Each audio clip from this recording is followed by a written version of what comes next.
కమల్ వాళ్ళైతే భరత్ని తీసుకొని వస్తూ ఉంటారు. భరత్ అయితే సార్ నాకు ఏ తప్పు తెలీదు, నాకు అసలు ఏం జరిగిందో కూడా తెలీదు, నన్ను అన్యాయంగా ఇందులో ఇరికించారు అని అయితే ఏడుస్తూ ఉంటాడు. ఇక అవని అయితే ఏడుస్తూ ఉంటుంది. ఇప్పుడు అలా భరత్ నా తమ్ముడని చెప్పలేను, వీళ్ళకి ఏం చెప్తే వీళ్ళు విడిపిస్తారు, వీళ్ళు చాలా కోపంతో ఉన్నారు అని చెప్పి అనుకుంటూ ఉంటుంది. ఇక పోలీస్ దగ్గరికి వెళ్ళి అయితే నా చెల్లిని ఏడిపించాడు వీడు అని కమల్ అయితే అంటూ ఉంటాడు.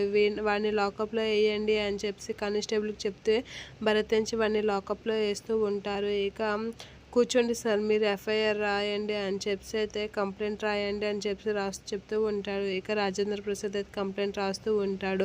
భరత్ అయితే జైల్లో పెట్టేసరికి ఏడుస్తూ ఉంటాడు. ఇక ఏడుస్తున్న భరత్ దగ్గరికి అయితే అవని వెళ్తూ ఉంటుంది. అక్క, నేను ఏ తప్పు చేయలేదు, నన్ను నిజంగా నమ్ము, నాకు అసలు ఏం జరిగిందో తెలియదు అని చెప్పి అయితే అంటూ ఉంటాడు.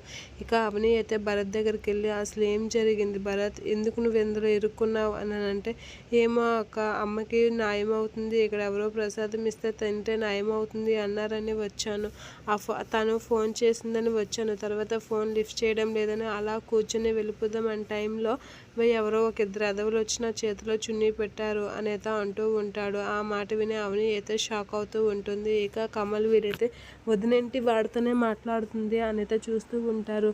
అతను ఫోన్ లిఫ్ట్ చేయకపోయేసరికి ఆ టైంలో మీరు వచ్చారు అక్క అనేది అంటూ ఉంటాడు. ఆ మాటలకి పల్లవి అవని అయితే నిన్ను ఎవరో కావాలనే ఇరికించారు, అసలు ఇదంతా ఎవరో కావాలనే చేశారు అని అంటే, ఆ అమ్మాయి ఎవరో కానీ ఫోన్ లిఫ్ట్ చేసి రమ్మని చెప్పి తర్వాత ఫోన్ ఎత్తలేదు అక్క అని చెప్పి అంటూ ఉంటాడు. ఇక అవని అక్కడేం చేస్తున్నావు, వాడితే ఏం మాట్లాడుతున్నావు, రా ఇట అని అక్షయ్ అయితే గట్టిగా గసిరేస్తూ ఉంటాడు. అవని భయపడుతూ ఉంటుంది. అవని